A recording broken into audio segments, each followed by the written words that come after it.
International standards తో quality education అందిస్తుంది futuristic edu initiatives. ఎందుకు మీకు నమస్తే, వెల్కమ్ టు ఐ డ్రీమ్స్. నేను మీ రొద్దం శ్రీనివాస్. ఇవాల్టి మన స్పెషల్ గెస్ట్ ఎవరో కాదు, ఒమేగా హాస్పిటల్స్ స్థాపించి తెలుగు రాష్ట్రాలతో పాటు సౌత్ ఇండియాలో కూడా అనేక మంది ప్రముఖులకు, సాధారణ పేషెంట్లకు కూడా అనేక అత్యాధునిక పద్ధతుల్లో చికిత్స అందిస్తున్నటువంటి డాక్టర్ మోహన వంశీ గారు మనతో ఉన్నారు. ఆయన హాస్పిటల్లో ఎప్పటికప్పుడు కొత్త కొత్త టెక్నాలజీతో పాటు కొత్త కొత్త చికిత్స పద్ధతులను ప్రవేశపెడుతుంటారనే పేరుంది ఆయనకి. ఆయనకు బెస్ట్ ఆంకాలజిస్ట్గా కూడా చాలా పేరు ప్రఖ్యాతులు గడించినటువంటి మోహన్ వంశీ గారు మనతో ఉన్నారు. నమస్తే సార్. నమస్కారం అండి. సార్, మోహన్ వంశీ గారు, క్యాన్సర్ కంటే ముందు మీరు ఒక మెడికల్ స్టూడెంట్గా జిప్మర్ నుంచి బయలుదేరి హైదరాబాద్లోకి ఎంట్రీ అయ్యారు కదా. అవునండి. ఆ ట్రావెల్ గురించి కొద్దిగా చెప్తారా? నేను నా ఎంబీబీఎస్ జిప్మర్ పాండిచేరిలో చేశానండి. అక్కడే కూడా ఎంఎస్ జనరల్ సర్జరీలో పోస్ట్ గ్రాడ్యుయేషన్ కూడా చేసేసి ఆ తర్వాత క్యాన్సర్ ఇన్స్టిట్యూట్ అడియార్లో నేను ఎంసీహెచ్ అంటే super specialization course in oncology చేశానండి. That is way back in 1993. ఆ తర్వాత ఒక 1 year మణిపాల్లో పనిచేసి ఆ తర్వాత ఇంగ్లాండ్లో ఎఫ్ఆర్సిఎస్ కూడా కంప్లీట్ చేసి హైదరాబాద్లో గవర్నమెంట్ క్యాన్సర్ హాస్పిటల్లో అసిస్టెంట్ ప్రొఫెసర్గా జాయిన్ అయ్యానండి 94 ఆగస్ట్లో. ఓకే. ఇక ఆ తర్వాత 94 నుంచి ఇప్పుడు 31 సంవత్సరాలు హైదరాబాద్లోనే ఉండటం జరిగిందండి. ఒక 2.5 ఏళ్ళు గవర్నమెంట్ సర్వీస్లో ఉన్నాను. ఆ తర్వాత ఒక 8 ఏళ్ళు అపోలో హాస్పిటల్లో ఉన్నాను. ఒక 8 ఏళ్ళు వసుతారకం ఇండో అమెరికన్ క్యాన్సర్ ఇన్స్టిట్యూట్లో ఉన్నాను. ఇక ఆ తర్వాత 15 ఏళ్ళుగా ఒమేగా హాస్పిటల్తో ఉన్నానండి. సార్, అంటే అందరూ చాలామంది రకరకాల కోర్సులు తీసుకుంటారు సార్ స్పెషలైజేషన్కి. మీరు పర్టికులర్గా క్యాన్సర్ స్పెషలిస్ట్ కావాలనే ఆ థాట్ ఎట్లా వచ్చింది? అంటే మీకు ఏంటి దానికి? అంటే ఆ రోజుల్లో నాకు ఇన్స్పిరేషన్ మై టీచర్స్ అండి. ఓకే. పాండిచేరిలో జిప్మర్ అనేది సెంట్రల్ గవర్నమెంట్ ఇన్స్టిట్యూట్. అక్కడ తమిళనాడులో చాలా చోట్ల ఫెయిల్ అయిపోయిన కేసులన్నీ కూడా పాండిచేరి జిప్మర్కి వచ్చేవండి. అక్కడంతా ఫ్రీ ట్రీట్మెంట్ అండి. Central government institute free treatment. So అంతా చాలామంది పువర్ పేషెంట్స్ అంతా కూడా ఇక్కడ మెడ్రాస్లో ఫెయిల్ అయినా కూడా పాండిచేరి వచ్చి అక్కడ మా ప్రొఫెసర్స్తో చికిత్సలు చేయించుకునేవారు. అక్కడ మా యూనిట్ ఆంకాలజీ సర్జరీకి ఫేమస్ యూనిట్ అండి. ఓకే. మా టీచర్స్ ఇద్దరు కూడా. మీ ఫేవరెట్ టీచర్స్ ఇద్దరు నా యూనిట్లో, నేను వారి యూనిట్లో పనిచేసేవాడిని. ఎవరు సార్ వాళ్ళు? పేర్లు? డాక్టర్ ప్రొఫెసర్ ఆర్ఎన్ సిబల్ అని, రెండో ఆయన డాక్టర్ ఎస్ఆర్ స్మైల్ అని, రాబిన్సన్ స్మైల్స్. వీళ్ళిద్దరు కూడా ఆంకాలజీ సర్జన్స్ అండి. వాళ్ళు రెగ్యులర్గా ఆంకాలజీ సర్జరీస్ చేసేవాళ్ళు బాగా. సో ఆ స్ఫూర్తితో నేను కూడా ఖచ్చితంగా ఆంకాలజీ సర్జరీ చేయాలని నిర్ణయించుకుని ఇక్కడ లక్కీగా అడియార్ క్యాన్సర్ ఇన్స్టిట్యూట్లో సీట్ సంపాదించుకున్నానండి.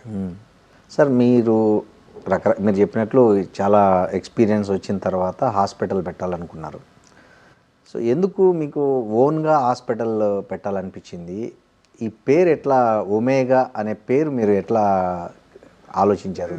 రీజన్? నేను వీఆర్ వర్కింగ్ ఇన్ వసుతారకం హాస్పిటల్. అక్కడ లైక్ మైండెడ్ కొలీగ్స్ అందరూ కలిసి మనకుగా మన దృష్టితో ఒక హాస్పిటల్ పెట్టాలనుకొని కొంతమంది కొలీగ్స్ వచ్చి అప్పుడు ఆ పక్కనే చిన్న బిల్డింగ్ దొరికితే అక్కడ క్యాన్సర్ హాస్పిటల్ పెట్టామండి. ఒమేగా అంటే గ్రీక్ ఆల్ఫాబెట్లో omega is the last word అండి, లాస్ట్ లెటర్. ఓకే. ఆల్ఫాతో స్టార్ట్ అవుతుందండి. గ్రీక్ ఏబిసిలోగా ఏ లాగా ఆల్ఫాతో స్టార్ట్ అవుతుంది. జెడ్ ఏమో ఒమేగా అండి. ఒమేగా అంటే ద అల్టిమేట్, ఇంకా మీకు క్యాన్సర్ చికిత్సలో అల్టిమేట్ చికిత్స ఇక్కడే దొరుకుతుంది ఓకే అని చెప్పే కాన్సెప్ట్లో మీరు ఒమేగా అని పెట్టారు. ఎవరు సార్ ఈ పేరు? మీరే చూస్ చేశాను. మీరే రీసెర్చ్ చేసుకున్నారా? మా టీం అంతా కలిసి చూస్ చేసుకున్నారు. సార్, ఈ world class cancer care locally అనే ఒక స్లోగన్ మీ హాస్పిటల్కి ఉంది సార్. అవునండి. అంటే ఎట్లుంటుంది సార్ మీ ట్రీట్మెంట్? కానీ కూడా మనం కొత్తగా ఇన్నోవేటివ్గా కొంతవరకు ఖర్చైన, ఉదాహరణకి ఈ చికిత్స పద్ధతులు కానివ్వండి, చికిత్స పరికరాలు కానివ్వండి, రోజు రోజుకి మారిపోతున్నాయండి. ఇదంతా కూడాను వరల్డ్ క్లాస్ చికిత్సా పరికరాలు ఎప్పటికప్పుడు మారిపోతూ ఉంటాయి. ఉదాహరణకి నేను మొదటి నుంచి కూడాను ఈ పరికరాల విషయంలో చాలా శ్రద్ధ తీసుకున్నానండి. భారతదేశంలో మన హైదరాబాద్ ప్రజలకి బెస్ట్ చికిత్సా పరికరాలు తీసుకురావాలని ఒక ఐడియాతోనే నేను స్టార్ట్ చేసినప్పుడు కూడా అప్పుడు ఫస్ట్ డిజిటల్ మ్యామోగ్రాము, విమాట్ థెరపీ అనేది ఒక ప్రత్యేకమైన థెరపీ, అలా అనేక రకాల పరికరాలు తీసుకురావడం జరిగిందండి ఎప్పటికప్పుడు కూడా. ఓకే. ఆ తర్వాత కొత్త మ్యామోగ్రఫీ మెషిన్ 3D మ్యామోగ్రఫీ, ఆ తర్వాత ఇక్కడికి వచ్చినప్పుడు డిజిటల్ పెట్ స్కాను, భారతదేశంలోనే మొట్టమొదటిసారిగా డిజిటల్ పెట్ ఎంఆర్, భారతదేశంలోనే మొట్టమొదటిసారిగా కృత్రిమ మేధస్సుతో పనిచేసే రేడియేషన్ చికిత్సా పరికరము, అదే లీనియర్ యాక్సిలరేటరు, అలాగే డిజిటల్ పెట్ సిటీ, డిజిటల్ పెట్టెంఆర్తో సింక్రొనైజ్ చేసి రేడియేషన్ ట్రీట్మెంట్ ఇచ్చే పరికరం, ఈథోస్ పరికరం అన్నీ కూడా మొట్టమొదటిగా భారతదేశంలోనే మొట్టమొదటిగా మనం ఇండియాలోనే తీసుకురావడం జరిగిందండి. ఇవన్నీ ప్రాబ్లం ఏంటంటే ఇవన్నీ చాలా ఎక్స్పెన్సివ్ ఎక్విప్మెంట్ అండి. Okay. On top of it మొన్న జిఎస్టీ రిఫార్మ్స్ వచ్చే వరకు కూడా ఇన్ఫ్యాక్ట్ ఎవ్రీ ఎక్విప్మెంట్ మీద ట్యాక్స్ 37% ఉంటుందండి. మనం ₹1,00,000 పెట్టి కొంటే 37,000 ట్యాక్స్ కట్టాలి ఎక్స్ట్రా. అలా 100 కోట్లు పెట్టి మేము మెషిన్ కొన్నామంటే 37 కోట్లు ట్యాక్స్ కట్టాలండి. చాలాసార్లు రైజ్ చేయడం జరిగింది. నేను పర్సనల్గా ఈ ట్యాక్స్ పేయర్స్ మీట్లో ఫైనాన్స్ మినిస్టర్ గారు కూడా డైరెక్ట్గా అడగడం జరిగింది. ఇండియాలో తయారవని ఎక్విప్మెంట్ తెచ్చుకున్నప్పుడు మీరు ట్యాక్స్ వేయకూడదు. ఇండియాలో తయారవుతున్న ఎక్విప్మెంట్ మనం తెచ్చుకుంటే మేక్ ఇన్ ఇండియా ఫీల్కి మనం దెబ్బతీస్తున్నాం కాబట్టి అప్పుడు ట్యాక్స్ వేయండి. ఇండియాలో అసలు లేనటువంటి ఎక్విప్మెంట్ మనం ఇంపోర్ట్ చేసుకున్నప్పుడు ట్యాక్స్ వేయడం వల్ల బెనిఫిట్ ఉండదు దానివల్ల అని నేను చెప్పడం కూడా జరిగింది. బట్ ఈ సంవత్సరమే ఫస్ట్ టైం ఒక 10% ట్యాక్స్ తగ్గించారు. లేకపోతే ఇట్ వాస్ 37% అంటే లాస్ట్ ఇయర్ అండి. ఇప్పుడు తగ్గించారు, ఒక 27.8% ఎంతకు వచ్చిందండి. ఇప్పుడు కూడా ట్యాక్స్ కట్టాలండి. ఇప్పుడు ఉదాహరణకి చాలాసార్లు పాయింట్అవుట్ చేశానండి. ఇప్పుడు మీరు ఎయిర్ క్రాఫ్ట్ లీజ్కి తీసుకున్నారనుకోండి, ఇలా ఫలానా ఎయిర్వేస్ వాళ్ళు, ఎయిర్ ఇండియా వాళ్ళు ఒక ఎయిర్ క్రాఫ్ట్ లీజ్ తీసుకున్నారనుకోండి, ట్యాక్స్ ఎంత అండి? 3%. వేరే క్యాన్సర్ అంటే 27%. ఎయిర్ క్రాఫ్ట్ కొన్నారనుకోండి, ట్యాక్స్ అంతే. పర్సనల్ యూస్కి, ఉదాహరణకు ఒక పెద్ద ఇండస్ట్రియలిస్టు తన పర్సనల్ యూస్కి ఒక ఎయిర్ క్రాఫ్ట్ కొన్నారనుకోండి, అప్పుడు కూడా ట్యాక్స్ ఎంత అండి? 10%. చాలా చీప్గా సార్. చాలా చీప్ అండి. ఆ పెట్రోల్ కూడా చాలా చీప్ అంట కదా సార్, మామూలు పెట్రోల్. మనకు ఐడియా లేదు కానీ ఇది మాత్రం చీపేనండి. 10%ఏనండి. ఓకే, 10%. మనమేమో ప్రజలకు ఉపయోగపడే రేడియేషన్ ఎక్విప్మెంటు, దట్టు ఆయుష్మాన్ భారత్లోను ఆరోగ్యశ్రీలో కూడా ఈ రేడియేషన్ ఇవ్వాల్సి ఉంటుంది తక్కువ ఖర్చులో. వాటికి ఇప్పటికి కూడా 27.8% ట్యాక్స్ వేస్తున్నారండి. లగ్జరీ ఎయిర్ క్రాఫ్ట్ తెప్పించుకున్నా కూడా 10% ఓన్ యూజ్ కి. ప్రజలకు ఉపయోగపడే ప్రజారోగ్యానికి సంబంధించి వాడే ఎక్విప్మెంట్ మాత్రం 27.8% ట్యాక్స్ ఇప్పటికీ కూడా అదే ట్యాక్స్ కడుతున్నామండి. ఆశ్చర్యంగా లేదు? చాలా ఆశ్చర్యంగాను విషాదంగాను ఉంది సార్. విషాదంగా కూడా ఉంది. అంతే కదా సార్? వెరీ ట్రూ అండి. అదే కదా సార్, విషాదంగా కూడా ఉంది. అవును సార్. ఇంకోటి మీరు ఎప్పుడు చెప్తుంటారు, early detection is the key అని చెప్తుంటారు. వెరీ ట్రూ అండి. సో మన ఇండియాలో కానీ అంటే ఆల్మోస్ట్ ఆల్ మన డెవలప్డ్ కంట్రీస్, డెవలపింగ్ కంట్రీస్లో ఈ ప్రజల్లో ఈ అవగాహన రాకపోవడానికి ఎక్కడ అసలు ల్యాప్సెస్ ఎక్కడున్నాయి సార్? యాక్చువల్గా మెయిన్ ఎందుకు ఆల్మోస్ట్ ఆల్ మీ దగ్గరికి తెలిసి ఉంటుంది 3rd స్టేజ్ 4th స్టేజ్లోనే ఎక్కువ మంది వస్తారు. దట్టు ఈవెన్ ఎడ్యుకేటెడ్, బాగా చదువుకున్న వాళ్ళు కానీ, రిచ్ పీపుల్ కానీ, వాట్ ఎవర్ ఇట్. సో ఎందుకు ఈ గ్యాప్ బాగా ఉంది ఇండియాలో అని నాకు అనిపిస్తుంది. ఒకటి భయం, 2 అపోహలు. ఓకే. ఫస్ట్ భయం, ఫోఫో అంటాం ఇప్పుడు, fear of finding out. Test చేయించుకుంటే అని ఉంటుందేమో, ఉంటే ముందుగా గుర్తిస్తే క్యూర్ అవుద్దన్న ఆయన తెలిసినా కూడా భయం. ఎందుకు టెస్ట్లు ఎందుకు మనకి? లేదా నాకు ఉండదేమో ఆశ, ఆప్టిమిజం, ఆశ. టెస్ట్ చేయించుకోవాలంటే చాలా మంది ఇప్పుడు భారతదేశంలో ఈ భయంతోనే చేయించుకోవట్లేదండి పరీక్షలు. చాలా మంది వస్తుంటారు, అసలు భయం. ఇప్పుడు కొత్తగా ప్రివెంటివ్ క్యాన్సర్ స్క్రీనింగ్ వచ్చేసిందండి. అవును సార్. మొన్న మధ్య మిస్టర్ నిఖిల్ కామత్ వారు ప్రముఖ బిజినెస్ పర్సన్, అవును, వారు మిస్టర్ బిల్ గేట్స్తో ఒక పోడ్కాస్ట్ చేశారు. ఆ పోడ్కాస్ట్లో బిల్ గేట్స్ గారు చెప్తారు వారికి, నేను ప్రతి సంవత్సరం టెస్టులు చేయించుకుంటాను, అవును, తప్పనిసరిగా విటమిన్స్ వాడుతుంటాను రెగ్యులర్గా, దానికంటే డౌన్ సైడ్ లేదు. 3వది ప్రివెంటివ్ క్యాన్సర్ స్క్రీనింగ్ చేయించుకుంటాను. ఈ ట్రెడిషనల్ టెస్టులు పెట్-సిటీ, పెట్టెంఆర్ వీటి పట్టుకోకముందే వే బిఫోర్ దట్ ఈ ప్రివెంటివ్ క్యాన్సర్ స్క్రీనింగ్ ద్వారా నేను క్యాన్సర్ అవటాన్ని పసిగట్టగలను. ఈ ఒక్క డిసీజే కదా మనం కాంకర్ చేయలేకపోయాం అని అంటారు. అదే టెస్ట్ ఇప్పుడు హైదరాబాద్లో అందుబాటులోకి వచ్చినప్పటికీ చాలామంది చేయించుకోవడానికి భయపడుతున్నారు. అంటే సార్ ఇక్కడ నాకు డౌట్, అంటే పీపుల్స్ అంటే అవగాహన లేకనా లేదా భయము అనేది పెడితే అది దానికి ఎంత ఛార్జ్ అవుతుందో అనేది కూడా వాళ్ళకి అది కూడా ఛార్జ్ ఏముందండి, వాళ్ళు కొనుక్కునే ఫ్యాన్సీ కార్లో 100 వంతు ప్రైస్. ఓకే. ఎంత ఉంటుంది సార్ జనరల్గా? అప్రాక్సిమేట్లీ 80,000 నుంచి 3 లక్షల దాకా ఉంటుందండి. 50,000 నుంచి 3 lakhs వరకు. 80,000 నుంచి 3 early cancer detection test 80 to 3 lakhs అందుబాటులో అవునండి, చేసుకోవచ్చు. ఓకే. కానీ కాస్ట్ కోసం కదండి, భయపడుతుంటారు అంతే. ఓకే. ఏమైనా వస్తే ఇప్పటి నుంచి భయపడాలిగా, పోతే అప్పుడు పోతానులే అనుకుంటూ ఉంటారు. అపోహలు ఏంటి సార్ అపోహలు? చాలా మంది చెప్తుంటాము, ఏదో లంపు కనపడితే బయాప్సీ చేస్తానని. ఏంటి నీటిలు పెట్టి గుచ్చుతారా? గుచ్చితే తేనె తుట్టని కదిలిచ్చినట్టు కదిలి క్యాన్సర్ అంతా పాకిపోద్దట కదా అని అంటుంటారు. ఓకే. అయ్యా ఇప్పుడు చెప్తాను, అయ్యా ప్రముఖులు మీరు వాడే iPhone owner Steve Jobs, Manisha కొయిరాలాజీ, మిస్సెస్ సోనాలి బింద్రేజీ, రిషి కపూర్జీ వీళ్ళంతా కూడా బయాప్సీ చేయించుకునే క్యాన్సర్ డయాగ్నోస్ చేసుకున్నారు. మీ అమ్మగారు ఇంట్లో బిర్యానీ చేస్తే టేస్ట్ తెలుస్తుందా మీ అమ్మగారు అడిగినా?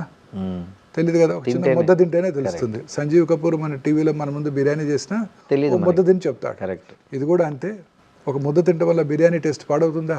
పాడదు కదా. ఇది కూడా అంతేనండి, ఏం కాదండి అని చెప్పినా ఎంత చెప్పినా అదే భయం.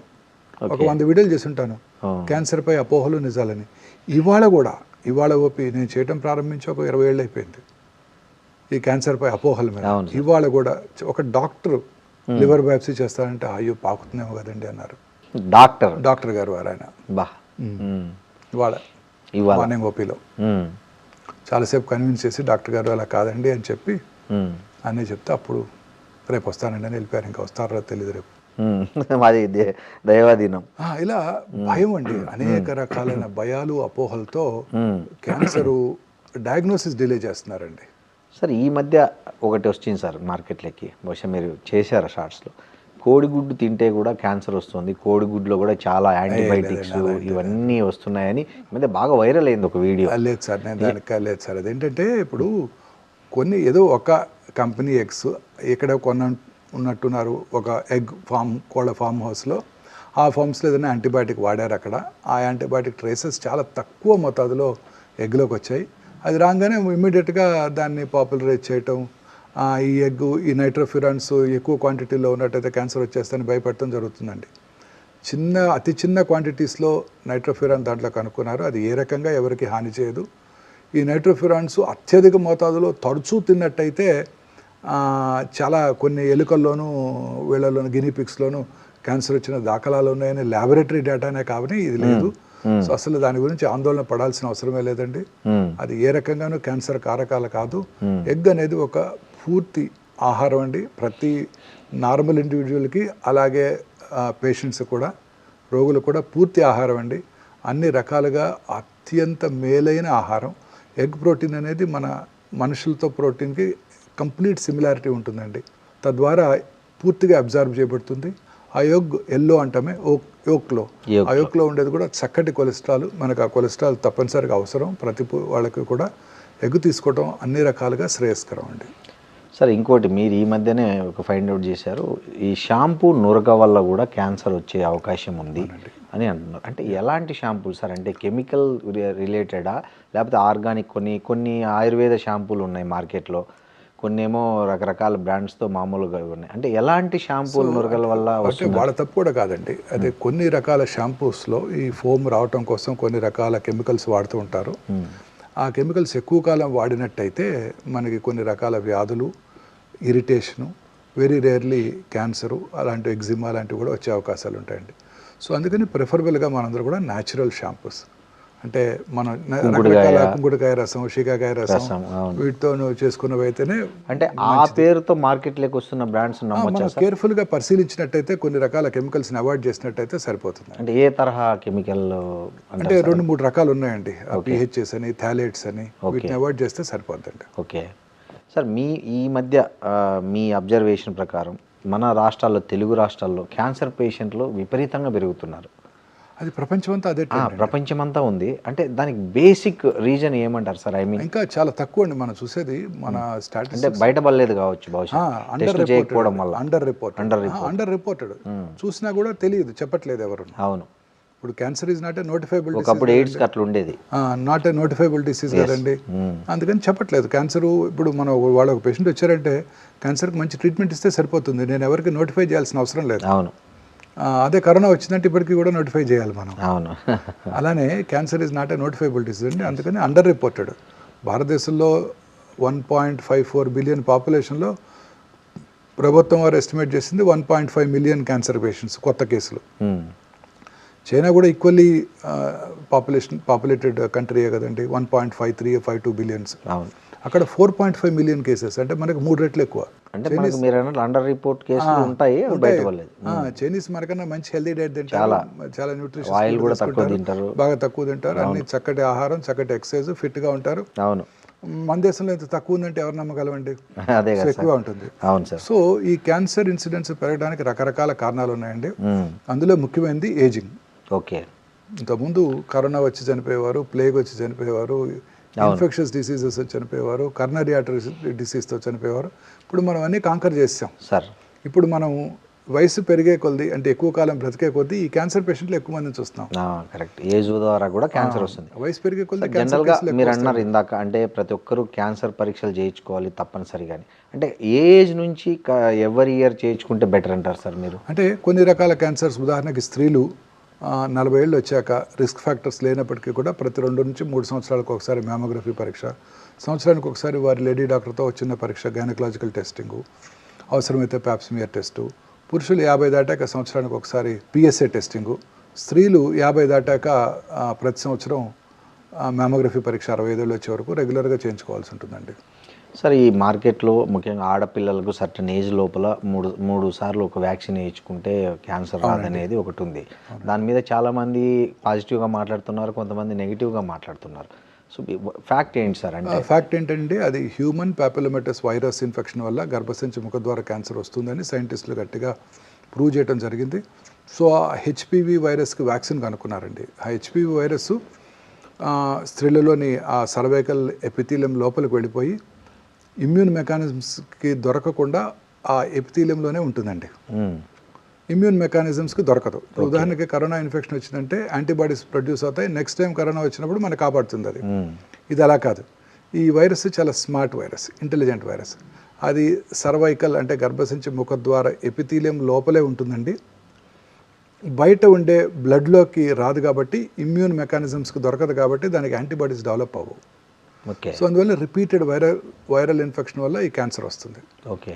సో ఇప్పుడు సైంటిస్టులు దానికి వ్యాక్సిన్ కనుక్కున్నారు. ఆ వ్యాక్సిన్ ఇచ్చినట్టయితే వాళ్ళలో యాంటీబాడీ టైటర్ పెరుగుతుంది. తద్వారా ఆ వైరస్ని నెక్స్ట్ టైం ఆ వైరల్ ఇన్ఫెక్షన్ వచ్చినప్పుడు దాన్ని కంట్రోల్ చేస్తుంది. సో తద్వారా క్యాన్సర్ రాకుండా చేసుకోవచ్చు. ఓకే. ప్రైమరీ ప్రివెన్షన్ చాలా బెటర్ టు పిల్లలకి వేయించడం అనేది ఖచ్చితంగా. 14 ఏళ్ల మధ్యలో 2 డోసుల వ్యాక్సిన్ కనుక తీసుకున్నట్టయితే ఎప్పటికీ కూడా వారికి జీవితంలో ఈ క్యాన్సర్ వచ్చే అవకాశమే లేదండి. ఒకవేళ ఏజ్ దాటిపోయిన పిల్లలకి వేస్తే ఉపయోగం వేసుకోవచ్చండి. తర్వాత కూడా పెళ్లి కాకముందు వరకు కూడా 3 డోసులు తీసుకోవాల్సి ఉంటుంది. పెళ్ళైన తర్వాత కూడా తీసుకోవచ్చు. ముందుగా ఒకసారి పరీక్ష చేయించుకొని 1 సంవత్సరం పాటు ప్రెగ్నెన్సీ రాకుండా చూసుకున్నట్టయితే ఖచ్చితంగా వాళ్ళు కూడా వ్యాక్సిన్ తీసుకుంటే మంచిదండి. ప్రభుత్వం వారు ఇప్పుడు ఫ్రీగా ఈ సంవత్సరం నుంచి చిన్నపిల్లలందరికీ వ్యాక్సిన్ అందజేయబోతున్నారు. ఓ గ్రేట్ సార్. ఇది మొన్న మధ్య బడ్జెట్లో మన finance minister Mrs Nirmala Sitharaman తెలియజేయడం జరిగింది. సార్, ఒక మనిషికి క్యాన్సర్ ఉందని ఒక ప్రైమరీ సిమ్టమ్ ఏమన్నా తెలుసుకోవచ్చా sir? I mean without any అంటే ప్రాపర్గా కాకుండా, ఇప్పుడు జ్వరం వచ్చే ముందు ఎలా ఒళ్ళు నొప్పులు, దగ్గు, కొంచెం నీరసం ఎట్లా వస్తుందో. Cancer is a silent killer అండి. ఎటువంటి సిమ్టమ్స్ లేకుండా మేనిఫెస్ట్ చేస్తుంది. ఓకే. ఉదాహరణకు నోట్లో ఒక అల్సర్ ఉంటుంది. అల్సర్ క్రమం తప్పకుండా పెరుగుతూ ఉంటుంది కానీ నొప్పి కలిగించదు. చిన్న అల్సర్ ఉంటుంది తగ్గుతుంది లేని అశ్రద్ధ చేస్తారే తప్ప మళ్ళీ ఆ ఫియర్ ఆఫ్ ఫైండింగ్ అవుట్ వల్ల భయపడే డాక్టర్ దగ్గరికి వెళ్లకుండా తిరుగుతూ ఉంటారు. తగ్గిపోద్దులే అనుకుంటా అలా అశ్రద్ధ చేస్తుంటారు. సో అలాగే అనేక రకాల సిమ్టమ్స్, కొంచెం హెడేకు, ఉదాహరణకి బ్రెయిన్ ట్యూమర్తో స్టార్ట్ చేద్దాం. హెడేక్ రావటం, మైల్డ్ హెడేక్, కంటి చూపు వలన హెడేక్ వచ్చింది అనుకుంటారే తప్ప ఈ బ్రెయిన్ ట్యూమర్ వల్ల వచ్చిందని అనుకోరు. అలా క్రమం తప్పకుండా హెడేక్ పెరుగుతూ ఉంటుంది. ఆ తర్వాత వామిటింగ్స్ రావటం, తల తిరగటం, కొంచెం డ్రౌజీగా అయిన తర్వాతనే డాక్టర్ దగ్గరికి వెళ్ళటం జరుగుతూ ఉంటుంది. అలాగే ఓరల్ క్యాన్సర్స్ చాలా కామన్ క్యాన్సర్. ముఖ్యంగా భారతదేశంలోని సదర్న్ ఏరియాస్లోని పురుషుల్లో ఇది చాలా కామన్ క్యాన్సర్ అండి. చిన్న నోట్లో చిన్న అల్సర్ రావటం, అది క్రమం తప్పకుండా పెరుగుతూ ఉంటాం. నొప్పి ఉండదు కాబట్టి అశ్రద్ధ చేస్తారు. అల్సర్ నుంచి బ్లడ్ కూడా వస్తుంటుంది, ఆయన కూడా అశ్రద్ధ చేస్తుంటారు. కొన్నిసార్లు బోన్ కూడా తినేస్తుంది, అప్పుడు వస్తారు డాక్టర్ దగ్గరికి. అలాగే నోట్లో కానీ నాలుక మీద కానివ్వండి ఎరుపు తెలుపు మిళితమైన ప్యాచెస్ ఉంటాయి. ఏ రకమైన సిమ్టమ్స్ కలిగించవు, అందుకని అందరూ దాన్ని అశ్రద్ధ చేస్తుంటారు. సో హోర్స్నెస్ ఆఫ్ వాయిస్, గొంతు బొంగురు పోవటం, మింగడానికి ఇబ్బందిగా ఉండటం, మింగినప్పుడు గొంతులో ఏదైనా ఒక ఫారిన్ బాడీ ఉన్నట్టు ఫీలింగ్ రావటం, వెయిట్ తగ్గిపోవటం, ఇవన్నీ కూడా అన్నవాహిక క్యాన్సరు, అప్పర్ ఫ్యారింజియల్ క్యాన్సర్ లక్షణాలు. ఇక లంగ్ క్యాన్సర్ లక్షణాలు కూడా చాలా సింపుల్గా ఉంటాయండి. మానని దగ్గు, స్మోకర్స్ అందరికీ ఉంటుంది స్మోకర్స్ కాఫ్. అందరూ దాన్ని అశ్రద్ధ చేస్తూ ఉంటారు స్మోకర్స్ కాఫ్ అని. మానని దగ్గు లాస్ట్ ఇయర్ కూడా వచ్చింది, అప్పుడు వెళ్ళి చూపించుకున్నాను, సిటీ స్కాన్ కూడా చేయించుకున్నాను, ఏమీ లేదన్నారు. ఈ సంవత్సరం కూడా అదే ఉంటుందిలే అని అశ్రద్ధ చేస్తుంటారు. దగ్గినప్పుడు వచ్చే ఫ్లెమ్లో రక్తం పట్టడం, లో గ్రేడ్ ఫీవర్ ఉండటం, లో గ్రేడ్ చెస్ట్ పెయిన్ ఉండటం, వెయిట్ తగ్గిపోవటం, ఇవన్నీ కూడాను ఈ లంగ్ క్యాన్సర్ లక్షణాలు. వీటిని కూడా అందరూ అశ్రద్ధ చేస్తుంటారు. ఇక దక్షిణ భారతదేశంలో పురుషుల్లో అత్యధికంగా కనబడే క్యాన్సర్లో ఈ స్టమక్ క్యాన్సర్, జీర్ణాశయ క్యాన్సర్ ఒకటండి. దీనికి కూడా పెద్దగా సిమ్టమ్స్ ఏ ఉండవు. కొంచెం ఫుడ్ తిన్నా పొట్ట ఫుల్ అయినట్టు ఉండటం, గ్యాస్ పట్టేసినట్టు ఉండటం, తేన్పులు రావటం, వామిటింగ్ రావటం, వామిటస్లో బ్లడ్ రావటం, ఇవన్నీ కూడా వెయిట్ తగ్గిపోవటం గ్యాస్ట్రిక్ క్యాన్సర్ లక్షణాలు. అర్లీ స్టేజ్లో అందరూ కూడా దీన్ని అశ్రద్ధ చేస్తుంటారు. నాకు గ్యాస్ ఉంది అనుకుంటారే తప్ప వెళ్ళి చెక్ చేసుకుందాం, ఎండోస్కోపీ చేసుకుందాం అని ఒకసారి కూడా ఎవరు అనుకోరనమాట. ఇలా అలాగే మలమూత్ర విసర్జన అలవాట్లో మార్పు రావటం, మోషన్లో బ్లడ్ పట్టడం. మోషన్లో బ్లడ్ పెడితే ఫస్ట్ నాకు పైల్స్ ఉన్నాయి, లాస్ట్ ఇయర్ కూడా ఉంది, అంత ముందు ఇయర్ కూడా ఉంది. అప్పుడు డాక్టర్ దగ్గరికి వెళ్ళాను, మెడిసిన్స్ తిన్నాము, డిసెంట్రీ ఉంది, బావర్చీలో తిన్నాను, ఇలా అనుకుంటూ ఉంటారు తప్ప చెక్ చికెన్ తిన్నాను, బ్లడ్ వచ్చింది, వేడి చేసింది, ఇలాంటి వెరీ ట్రూ, ఇలా అనుకుంటారే తప్ప వెళ్ళి చెక్ చేయించుకోరు. తద్వారా అనేక రకాలైన క్యాన్సర్స్ లేట్ స్టేజెస్లోనే కనబడుతున్నాయండి. సార్ ఇంకోటి సార్, అంటే నేను చాలా కామన్ ఒక కామెంటు చాలామందిలో, అన్ని అలవాట్లు మందు కొట్టి సిగరెట్ తాగి గుట్కాలు వేసుకొని పాన్లు వేసుకునే వాళ్ళు బాగా హెల్తీగా ఉంటున్నారు. చాలామంది మంచిగా రోజు ఎక్సర్సైజ్ చేసి మంచి ఫుడ్ తీసుకొని మంచి క్వాలిటీ ఫుడ్ మెయింటైన్ చేసి హెల్త్ మెయింటైన్ చేసి వీళ్ళు క్యాన్సర్ డిటెక్ట్ అవుతుంది. ఇది ఏంది అనేది కొంచెం చాలా మందిలో ఉండే ఒక కామన్ ఆర్గ్యుమెంట్ ఒకటి ఉంది సార్. అంటే ఇది అలా ఏం లేదండి. ఖచ్చితంగా స్మోక్ చేసే వాళ్ళలోనే లంగ్ క్యాన్సర్ వచ్చే అవకాశాలు ఎక్కువగా ఉంటాయి, ఓరల్ క్యాన్సర్స్ వచ్చే అవకాశాలు ఎక్కువగా ఉంటాయి.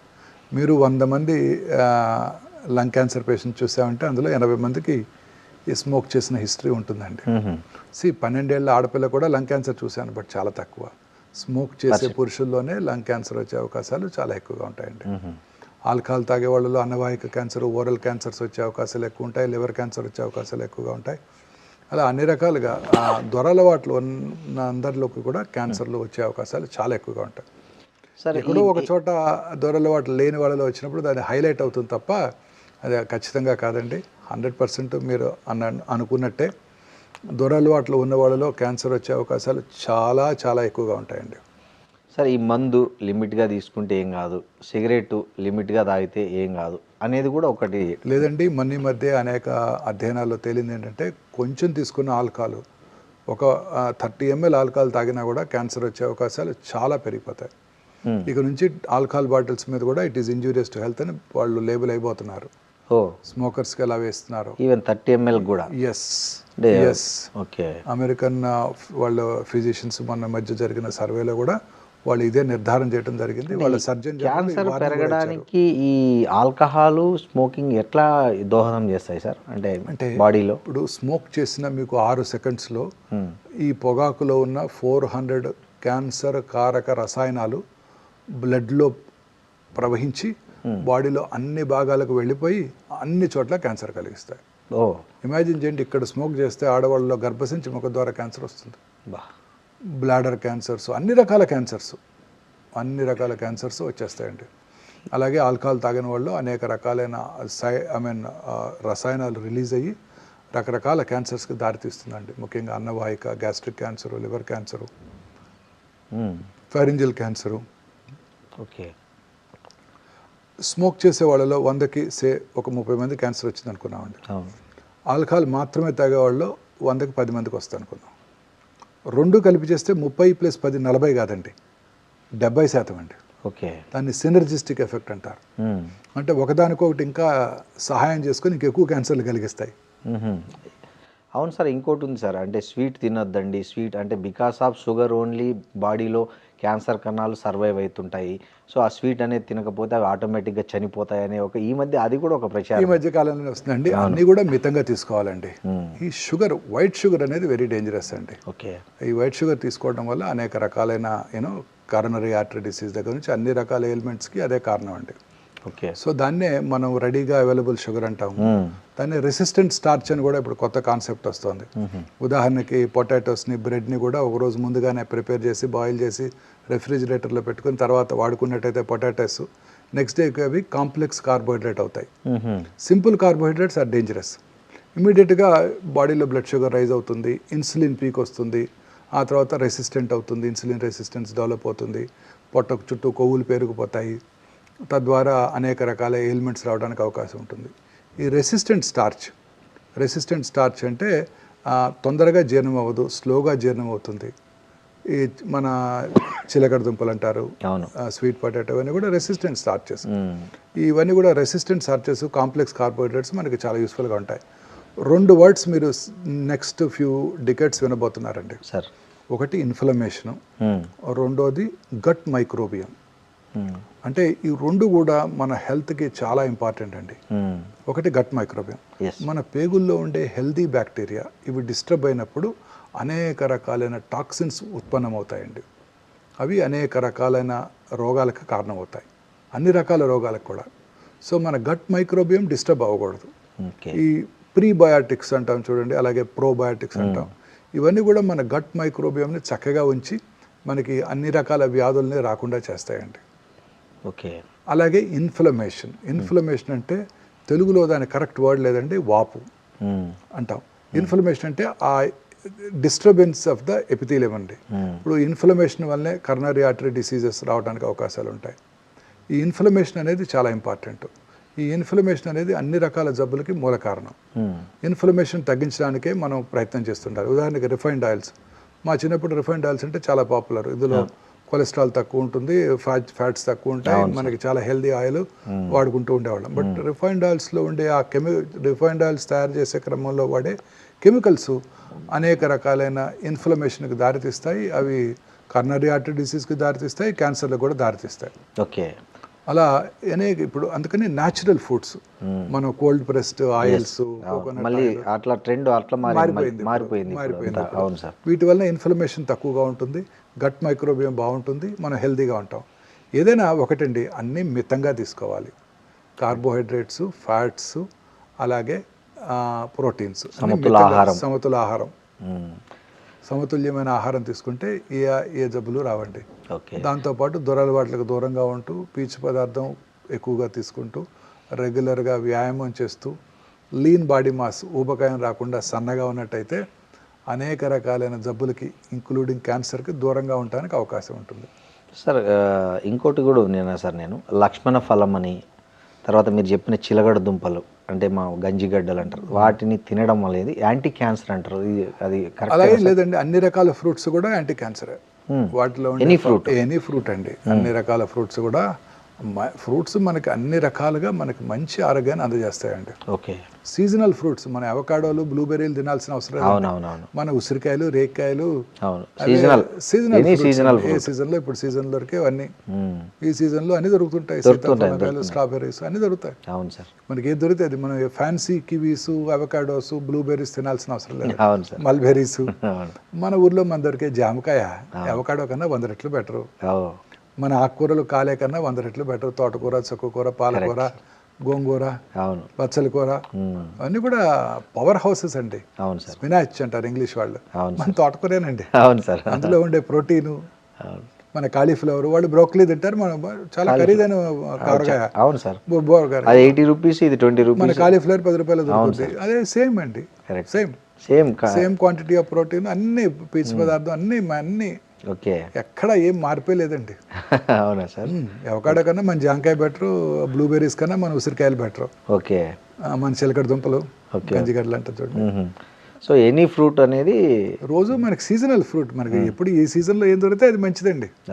సార్ ఇంకోటి సార్, ఈ ఊరగాయలు ప్లాస్టిక్ డబ్బాల్లో పెట్టి ఇస్తున్నారు కదా, సో దానికంటే గాజు బాటల్లో ఉన్న ఊరగాయలు ఆరోగ్యానికి మేలు చేస్తాయి, వేరేజ్ ప్లాస్టిక్ బాటిల్స్లో పెట్టేవి కెమికల్ రియాక్షన్ జరిగి అవి తొందరగా క్యాన్సర్ రావడానికి కూడా కారణమవుతున్నాయి అనేది కూడా ఒకటి ఈ మధ్య వింటున్నాం. సో జనరల్గా ఊరగాయల మీద చాలా రకాల అభిప్రాయాలు ఉన్నాయి. కొంతమంది ఊరగాయలు ఫెర్మెంటెడ్ ఫుడ్స్ మనకి మేలు చేస్తాయి అంటారు. ఎనీథింగ్ ఫెర్మెంటేషన్ అనేది మన గట్ మైక్రోబియాన్ని కాపాడుతుందండి. రోజు పొద్దున్నే తినే ఇడ్లీ, దోశ, ఇవన్నీ కూడా మన ఫెర్మెంటెడ్ ఫుడ్స్, అవన్నీ కూడా గట్ మైక్రోబియాన్ని కాపాడుతాయండి. రకరకాల దేశాల్లో, కొరియాలోను, మన ఇండియాలోను పెరుగుతో రకరకాల మన పదార్థాలు చేసుకొని తింటూ ఉంటాం. అవన్నీ కూడా మనకు చాలా మంచి ఆహారం. అలాగే ఊరగాయల్లో కూడా ఫెర్మెంటెడ్ బ్యాక్టీరియా ఉంటుంది, అది మన గట్ మైక్రోబియం మంచిదే, బట్ లిమిటెడ్ క్వాంటిటీస్. ఊరగాయలో ఉండేది ఏంటండి? సాల్ట్, కారం, ఆయిల్. సాల్ట్ మనకి ఇప్పుడు కూడా మంచిది కాదు, ఆయిల్ తక్కువగా తీసుకోవాలి, అన్ని సమపాలలో తీసుకోవాలి. వాటిలో చాలా ఎక్కువ ఉంటాయండి. కరెక్ట్ సార్, వాళ్ళు చాలా ఎక్కువ ఉంటాయి. సాల్ట్ ఎక్కువ అయిపోతే ఊరగాయ నిలవదు, మీరు సాల్ట్ తక్కువ వేసి ఊరగాయ పెట్టండి, రెండో రోజు ఫంగస్ వచ్చేస్తుంది, బూజు పట్టేస్తుంది. సో సాల్ట్, కారము, ఆయిల్ ఎక్కువ ఉంటాయండి. సో అన్నీ మనకు మంచివి కావు. తక్కువ మోతాదులో కొంచెం ఎప్పుడోకప్పుడు రుచి కోసం తీసుకోవచ్చు తప్ప ఊరగాయలు రెగ్యులర్గా వాడకూడదు. అది గ్లాస్ బాటిల్లో ఉన్నా ప్లాస్టిక్ బాటిల్లో ఉన్నా డేంజరస్. ప్లాస్టిక్ బాటిల్స్ ఉన్నట్టయితే, ప్లాస్టిక్ బాటిల్స్ అనేది ఒక పెద్ద సైన్స్ అండి. అది ప్లాస్టిక్ బాటిల్లో మనం వాటర్ తాగకూడదు, ఊరగాయ తినకూడదు, టీ తాగకూడదు, ఫుడ్ తీసుకోకూడదు. పొద్దున్నే చేసే బ్రేక్ఫాస్ట్ మనం ఆర్డర్ చేస్తే ప్లాస్టిక్ దాంట్లోనే వచ్చేస్తుంది. అవును సార్. మీరు రోజు ఆర్డర్ చేసే వాటిని ఏమంటారు 10 minutesలో ఫాస్ట్ ఫుడ్ డెలివరీ చేస్తుంటారు, జొమాటో, అవన్నీ కూడాను మీకు బ్లాక్ ప్లాస్టిక్, వైట్ ప్లాస్టిక్ వస్తుంటాయి.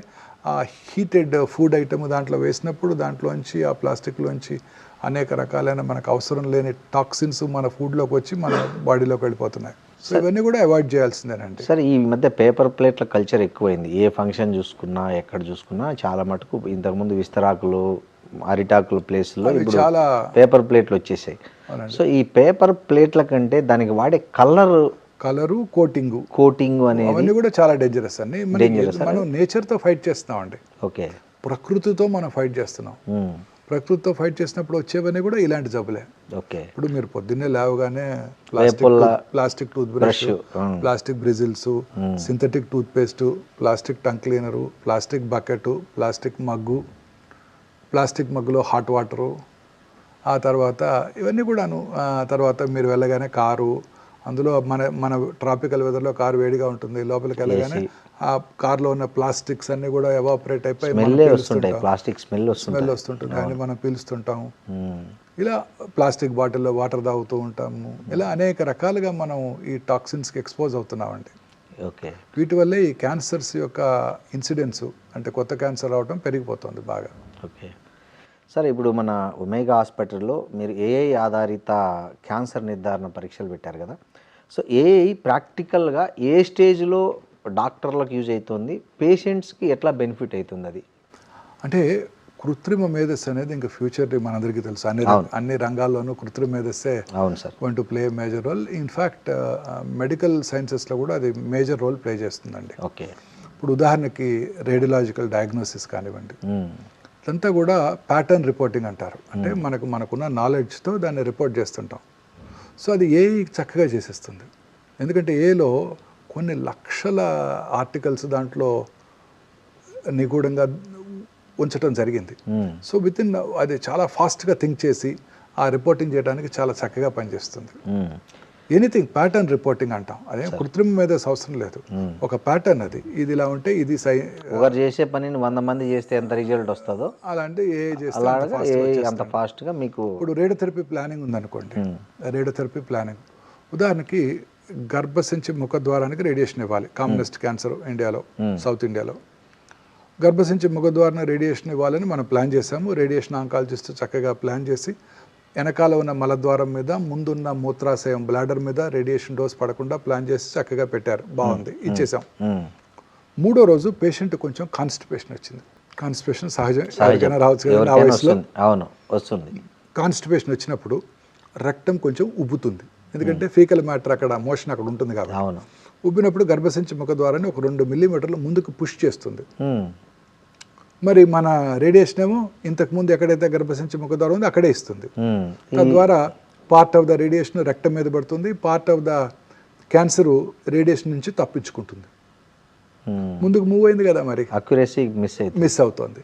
ఈ ఏఐ బేస్డ్ లీనియర్ యాక్సిలరేటర్ అంటే రేడియేషన్ ఇచ్చే పరికరము, అందులోనే ఒక సిటీ స్కాన్ ఉంటుందండి.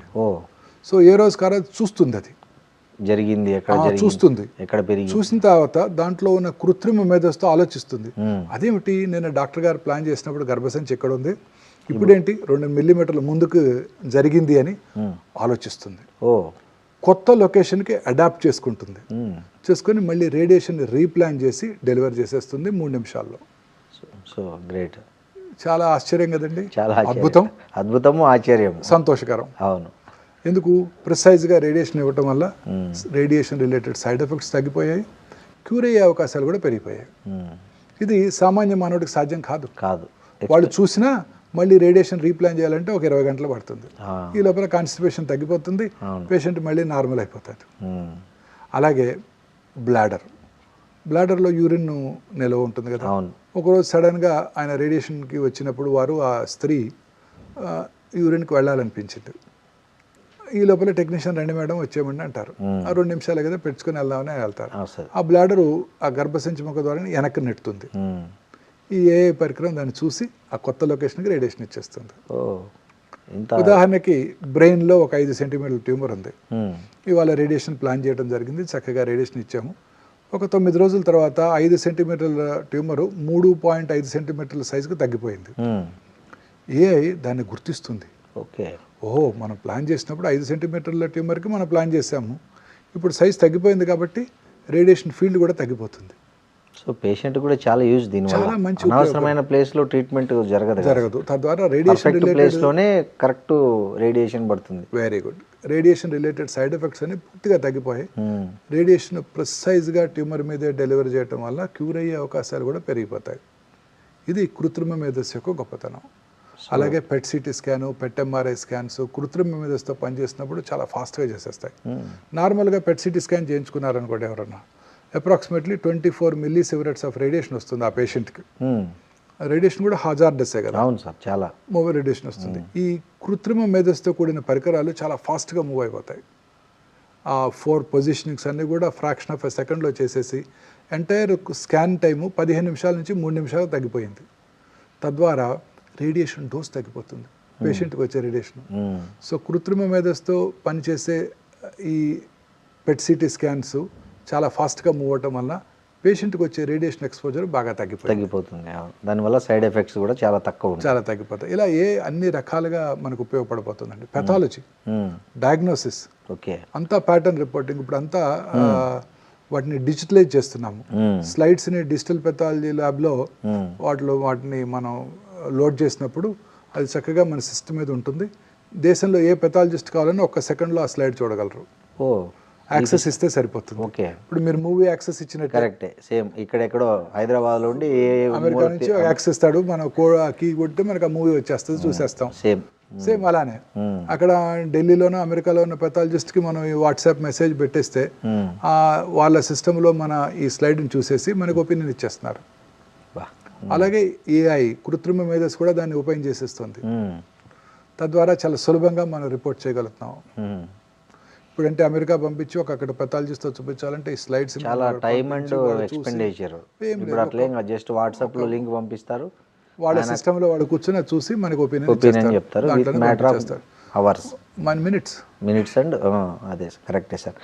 సార్ అంటే సర్జికల్ ఆంకాలజీలో మీరు ప్రాధాన్యత ఇచ్చే 3 ప్రిన్సిపల్స్ ఏమి అంటే open surgery versus laparoscopic or robotic, ఏ కేసుల్లో మీరు ఏది సజెస్ట్ చేస్తారు జనరల్గా మీ దగ్గరికి వచ్చే పేషెంట్స్కి? మన సజెషన్ కాదండి, అది ఆ లొకేషన్ ఆఫ్ ద ట్యూమర్ని బట్టి ఆధారపడి ఉంటుంది. ఉదాహరణకి హెడ్ అండ్ నెక్ క్యాన్సర్ ఉందనుకోండి, అంతా ఓపెన్ సర్జరీ జరుగుతూ ఉంటుంది. ఈ లాప్రోస్కోపిక్ సర్జరీ అనేది థొరకోస్కోపిక్ సర్జరీ, లేదా ఇవన్నీ కూడా కొన్ని రకాల థైరాయిడ్ ట్యూమర్స్కి, అలాగే చెస్ట్లో ఉండే ట్యూమర్స్కి దాన్ని థొరకోస్కోపిక్ సర్జరీ అంటారు, వ్యాట్స్ అంటారు. అవును. Video assisted thoracoscopic surgery. తర్వాత పొట్టలోని ఆర్గన్స్ అన్నిటి కూడా లాప్రోస్కోపిక్ సర్జరీ చేస్తుంటాం. కొన్ని స్పెషల్ సిచ్యువేషన్స్లో, ఉదాహరణకి ఈ రోబో ఎక్కడ బాగా యూస్ఫుల్గా ఉంటుందంటేనండి, ప్రెసిషన్తో సూచర్ చేయాలి. చాలా డిఫికల్ట్ సూచరింగ్స్.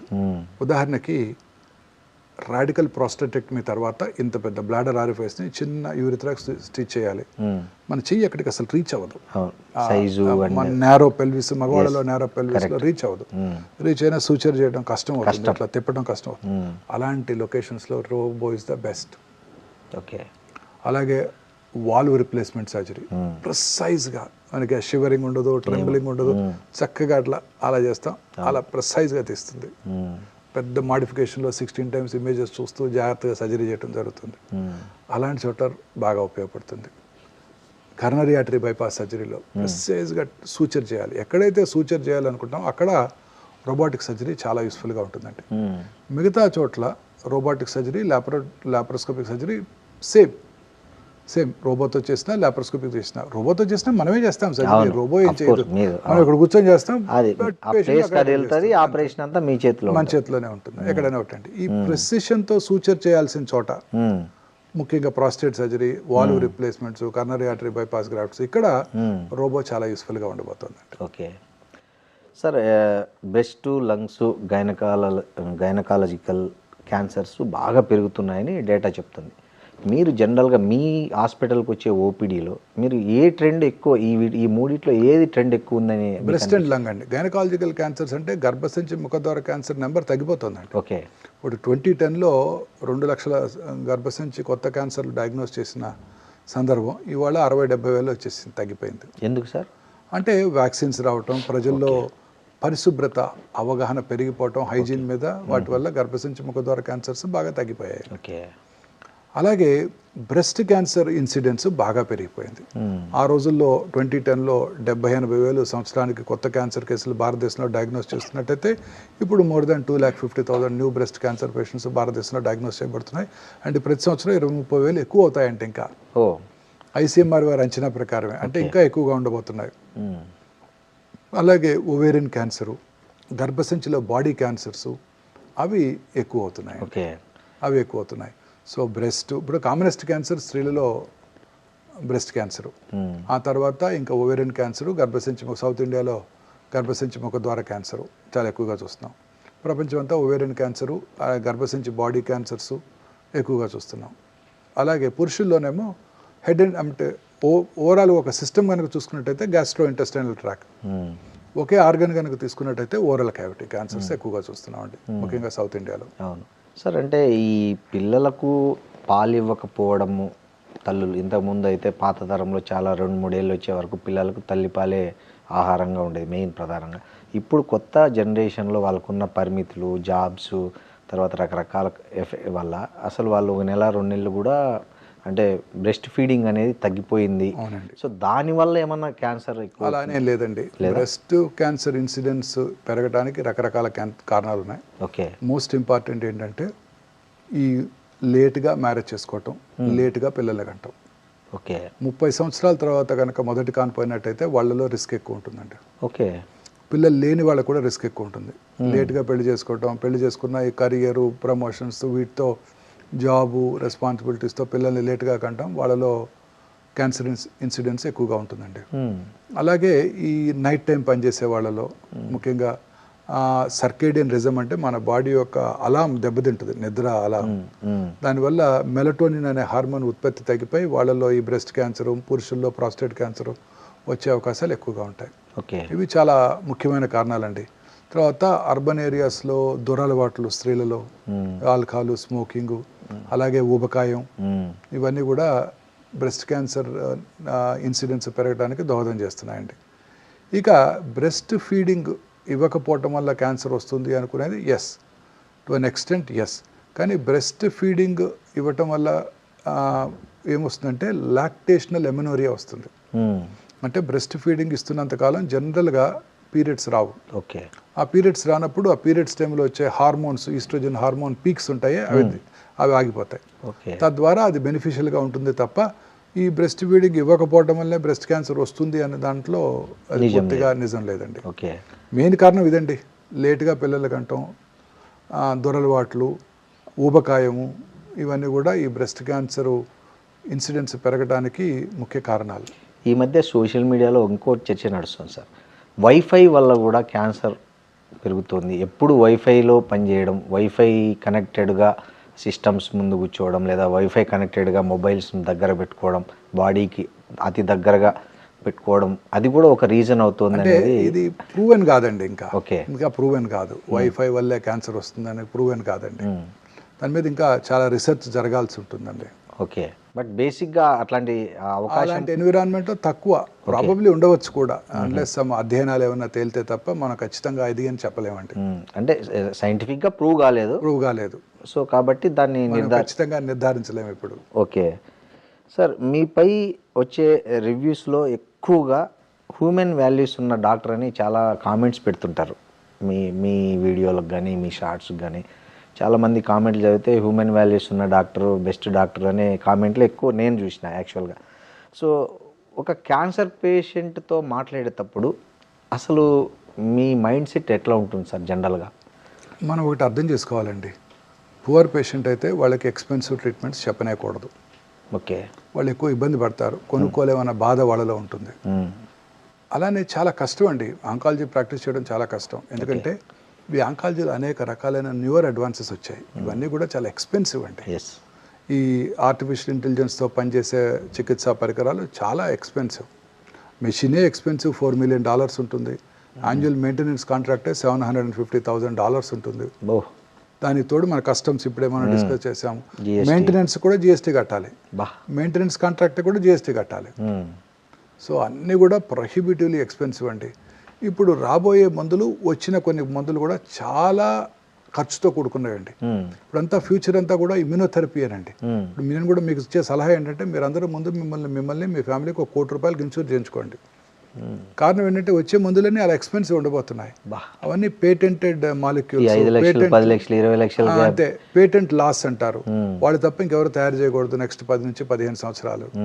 ఇందువల్ల అవి చాలా ఖర్చుతో కూడుకున్నాయి. ఇవి చెప్పడం చాలా కష్టం అండి. చెప్తే ఒక బాధ, చెప్పకపోతే ఒక బాధ. చెప్పలేదనుకోండి, ఇంట్లో పిల్లాడు ఉంటాడు, చిన్న పిల్లాడు ఎవరో ఉంటాడు, గూగుల్ చేస్తాడు, అమ్మ ఇక్కడ కొత్త మెడిసిన్ ఉంది ఇమ్యూనోథెరపీ అంటాడు, ఈ డాక్టర్కి తెలియదు చెప్పలేదు అంటాడు.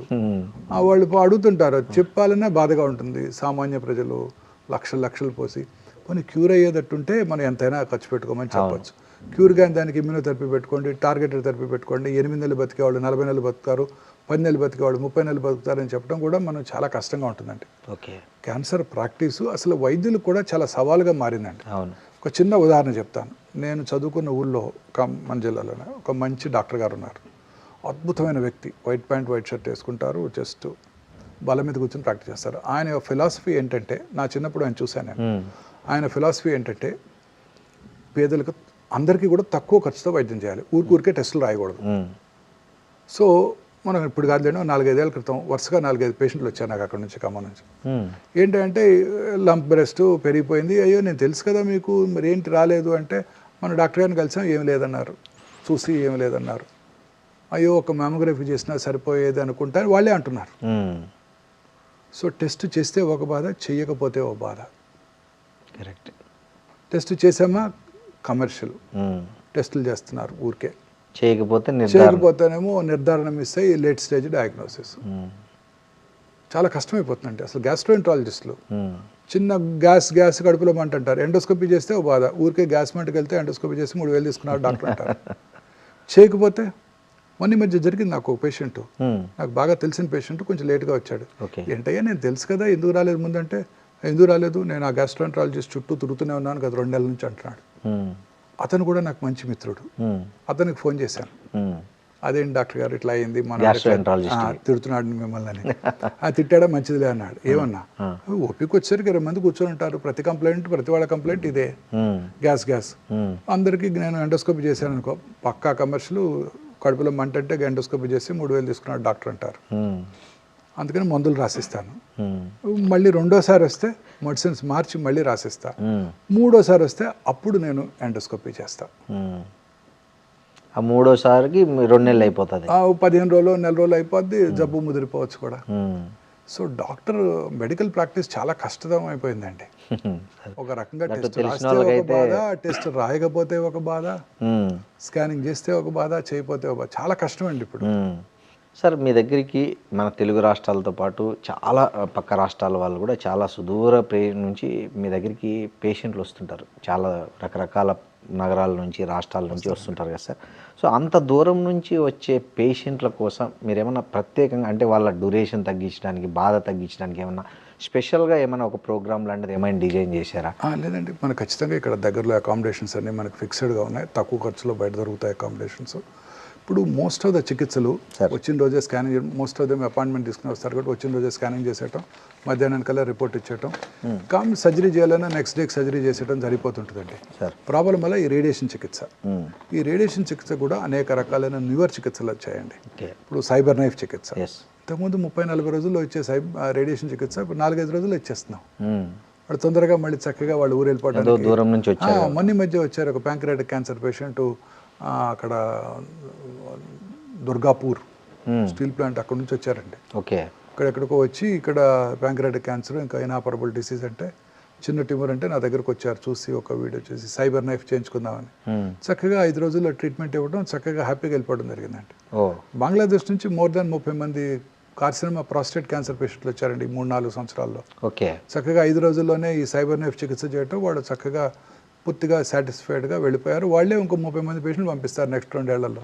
ఓకే, అదే అంటే అంతంత దూరం నుంచి వచ్చే వాళ్ళ కోసం మీరు స్పెషల్గా ఇలాంటి చికిత్సా విధానాలతో చక్కగా చేయగలుగుతున్నాం. ఓకే సార్, ఈ మధ్య రష్యా వ్యాక్సిన్ ఒకటి బాగా ఫేమస్ అయింది. అది వస్తుంది, క్యాన్సర్ ముఖ చిత్రాన్నే మార్చేస్తుంది. రష్యా ఇండియాకంతా మొత్తం ఫ్రీ వ్యాక్సిన్ ఇస్తుందని ఒకటే చర్చ జరుగుతుంది సోషల్ మీడియాలో. మనిషి ఆశాజీవి అండి, అంతేనా? ఈ రష్యన్ ఆ వ్యాక్సిన్స్ ఏది కూడా ఇంతవరకు బయట ప్రపంచంలో దాన్ని పూర్తిగా టెస్ట్ చేయబడి ఇంతవరకు లార్జ్ పాపులేషన్స్ మీద ఇచ్చి రిజల్ట్స్ ఏమీ లేవు. ఓకే, ఓన్లీ రష్యాలో అప్రూవ్డ్ అయిన వ్యాక్సిన్? అప్రూవ్ అయిన కూడా లేదండి. వాళ్ళు ఏదో ఒక మన న్యూస్ ఐటమ్ లాగా వచ్చింది తప్ప వాళ్ళ సైంటిఫిక్ పబ్లికేషన్స్ ఏమీ చెప్పలేదు. ఓకే, ఇదేదో ఒక mRNA వ్యాక్సిన్ కోలన్ క్యాన్సర్ పేషెంట్స్లో కొంచెం యూస్ఫుల్గా ఉంటుందని వాళ్ళు ఏదో ఒక నోట్ ఇచ్చినట్టు అనేక రకాలైన స్టడీస్ చెప్తున్నాయి ఇప్పటి వరకు. అంతే తప్ప దాని మీద అధ్యయనాలు కానీ వాళ్ళు చేసిన రీసెర్చ్ పబ్లికేషన్స్ కానీ ఏమీ కూడా ఇంతవరకు పబ్లిష్ అవ్వలేదు. రష్యా ఇప్పుడు ప్రాక్టికల్లీ అన్ అండర్ డెవలప్డ్ కంట్రీ అండి ఇప్పుడున్న వార్ పరిస్థితుల్లో. సో వాళ్ళు ఇలాంటి చాలా బహుళంగా ఈ వ్యాక్సిన్ అందరికీ అందుబాటులోకి తెచ్చి అది అందుబాటులోకి వచ్చిన తర్వాత అందరికీ ఉపయోగపడి సైడ్ ఎఫెక్ట్స్ లేకుండా ఉన్నప్పుడే దాన్ని మనం గుర్తించడం జరుగుతుంది. నా ఉద్దేశం సైంటిస్టులు అందరూ అనుకునేది ఏంటంటే ఇంకా చాలా సమయం ఉంది, అది ఇంకా ప్రూవెన్ బెనిఫిట్ లేదు అని అనుకుంటూ ఉన్నారు. ఓకే సార్, ఇంకోటి త్వరలో క్యాన్సర్కు 4 రకాల మందులు వస్తున్నాయి, వాటి వల్ల చాలా ఉపయోగం ఉండబోతుంది అనేది కూడా ఉంది. నిజంగా ఆ 4 మందులు ఉపయోగపడతాయండి డెఫినెట్గా. నేను ఇందాక చెప్పింది immunotherapy, okay, nibs and nabs, mips and maps అంటారు. ఓకే, డెఫినెట్లీ అండి, ఇవన్నీ కూడా ఉపయోగపడబోతున్నాయండి. క్యాన్సర్ యొక్క ట్రీట్మెంట్ అంతా కూడా పూర్తిగా మారిపోతుందండి. ఎందుకంటే ఈ క్యాన్సర్ ట్రీట్మెంట్లో సైడ్ ఎఫెక్ట్స్ లేకుండా క్యాన్సర్ సెల్నే టార్గెట్ చేస్తూ ఇచ్చే మెడిసిన్స్, అలాగే క్యాన్సర్స్ని చంపేసే మన ఓన్ ఇమ్యూన్ మెకానిజమ్స్ని బాగా పుష్ చేసే మెడిసిన్స్ కూడా అందుబాటులోకి వస్తున్నాయి. ఎప్పటి లోపల రావచ్చు సార్ ఇవన్నీ మార్కెట్లో? అన్ని స్లోగా ఒక్కొక్క జబ్బుకి వచ్చేస్తున్నాయండి ఇప్పుడు. అవునా సార్, టోటల్గా అన్ని రావడానికి ఎంత టైం పడుతుంది? ప్రతి సంవత్సరం ఇదే వర్క్ అండి. ఓకే, ప్రతి కంపెనీ ఇదే వర్క్ చేస్తుంది. అనేక రకాలైన మాలిక్యూల్స్ ప్రతి నెల కొత్త మాలిక్యూల్స్ అందుబాటులోకి వస్తున్నాయి. క్యాన్సర్ పూర్తిగా జెనెటిక్ డిసీజ్ అండి. కొన్ని జన్యుపరమైన మ్యూటేషన్ వల్ల క్యాన్సర్ వస్తుంది. ఆ మ్యూటేషన్స్ని టార్గెట్ చేసే మెడిసిన్స్ కూడా అందుబాటులోకి రాబోతున్నాయి. సార్, ఇండియాలో ఇప్పుడు పెరుగుతున్న క్యాన్సర్ కేసులను ప్రభుత్వము ప్రైవేట్ రంగం కలిసి పనిచేసే తప్ప అది అదుపులోకి వచ్చే పరిస్థితి లేదు. నిజంగా అట్లాంటి ఒక పరిస్థితి ఏర్పడి ప్రభుత్వం ప్రైవేట్ భాగస్వామ్యంతో క్యాన్సర్ మీద యుద్ధం చేయాల్సి వస్తే ఫస్ట్ దేని మీద ఫోకస్ చేయాలంటారు? ఎర్లీ డయాగ్నోసిస్, క్యాన్సర్ని ముందుగా కనిపెట్టడం మీద ఫోకస్ చేయాలండి. ఓకే, క్యాన్సర్ని ముందుగా కనిపెడితే క్యూర్ అయిపోతాయండి ఆటోమేటిక్గా. ఓకే, ప్రజల్లో ఒక అవగాహన పెంచడం, ప్రజల్లో ముందుగా గుర్తించడానికి వాళ్ళందరికీ స్క్రీనింగ్ పద్ధతుల్ని, స్క్రీనింగ్ టెక్నిక్స్ని వాళ్ళందరికీ అందుబాటులో ఉంచడం ప్రైవేట్ హాస్పిటల్ వల్ల అయ్యే పని కాదు. ఓకే, ప్రైవేట్లో ఉన్న స్పెషలిస్టులు అలాగే ప్రభుత్వం దగ్గర ఉన్న వనరులతో ఇది ఖచ్చితంగా చేయగలమండి. ఓకే, అలా కనుక చేసినట్టయితే క్యాన్సర్ని ముందుగా గుర్తిస్తే ఏ క్యాన్సర్ అయినా క్యూర్ చేయడానికి అవకాశం ఉంటుందండి. సరే, మీకు ఈ 32 years అట్లా ఎక్స్పీరియన్స్లో మీకు ఛాలెంజింగ్గా అనిపించిన సర్జరీ ఏదైనా ఉందా సార్? ఈ మొత్తం మోర్ దెన్ ఛాలెంజింగ్ అన్ని technically not a great demanding surgeries కాదండి. ప్రాబ్లం వల్ల ఏంటంటే పేషెంట్ యొక్క జనరల్ కండిషన్ బాగోనప్పుడు వారి హార్ట్ ఎలా విత్ స్టాండ్ అవుతుందో ఈ సర్జరీ అనేదే భయం అండి. చాలాసార్లు అదే మెయిన్ ప్రాబ్లం. ఓకే, అనేక రకాల న్యూవర్ ఎక్విప్మెంట్ అందుబాటులోకి వచ్చాయి. ప్రిసైజ్గా చూస్తున్నాము, లాప్రోస్కోప్తో చేస్తున్నాము, ప్రిసైజ్గా మనం అన్ని రకాల ఎక్స్పర్టైజ్ అందుబాటులో ఉంది. ఒక సర్జరీ చేయమండి. ఇప్పుడు ప్యాంక్రియాటిక్ సర్జరీ అంటే నేను మా కొలీగ్ సర్జికల్ గ్యాస్ట్రాంటాలజిస్ట్ ఉంటాను, అలా ప్రతి సర్జరీ కూడా కలిసి చేస్తుంటాం. సో ఛాలెంజ్ అనే దానికన్నా పేషెంట్ తట్టుకుంటారా లేదా అనేదే భయం. ఓకే, ఎందుకంటే క్యాన్సర్స్ జనరల్గా ఓల్డ్ ఏజ్లోనే వస్తుంటాయి. Correct sir. సార్, మీది లాప్రోస్కోపిక్ ఆంకాలజీ మీ స్పెషలైజేషన్ సార్. సో మామూలుగా మీ గ్యాస్ట్రిక్, కొలరెక్టల్ అలాగే రీనల్ ట్యూమర్లలో లాప్రోస్కోపిక్ ఓపెన్ సర్జరీ అనే దాంట్లో మీ డెసిషన్ ఎక్కడ షార్ప్గా దేని? మోస్ట్లీ అందరికీ లాప్రోస్కోపీ సర్జరీ చేయడమే జరుగుతుంటుందండి. కొన్నిసార్లు లోపల ఏమైనా అతుక్కొని ఉన్నా, ట్యూమర్ బాగా పెద్దగా ఉండి తీయలేకపోతున్నా అలాంటప్పుడు తప్ప 90% లాప్రోస్కోపిక్ సర్జరీతోనే చేయడం జరుగుతూ ఉంటుందండి. Okay, thank you sir, thank you very much. మీ విలువైన సమయాన్ని మాకు కేటాయించినందుకు, అలాగే మా ప్రశ్నలన్నిటికీ చాలా ఓపిక్గా వివరంగా సమాధానాలు చెప్పినందుకు చాలా థ్యాంక్స్ అండి. Thank you very much. And for more videos, Please subscribe to iDream. Please subscribe to iDream. Please subscribe iDream. And please subscribe to iDream. For more videos, subscribe to iDream. please like, share and subscribe to the channel. Congratulations iDream. Subscribe to iDream. Subscribe to iDream. So subscribe to iDream Media. iDream की iDream team अंदर की huge congratulations. Please subscribe iDream Media. Please subscribe to iDream. Subscribe iDream. Please subscribe to iDream. iDream అంటే నా కళల ఛానల్ను subscribe చేసుకున్న నోరు తిరుగుతలేదు, మీరైతే గంట గుర్తు కొట్టండి. For more such videos, please subscribe to iDream. Subscribe to iDream. Please subscribe to iDream. Please subscribe iDream Media. Please do subscribe to iDream. Please subscribe to iDream Media. For best entertainment and information, please subscribe iDream. And don't forget to subscribe to iDream.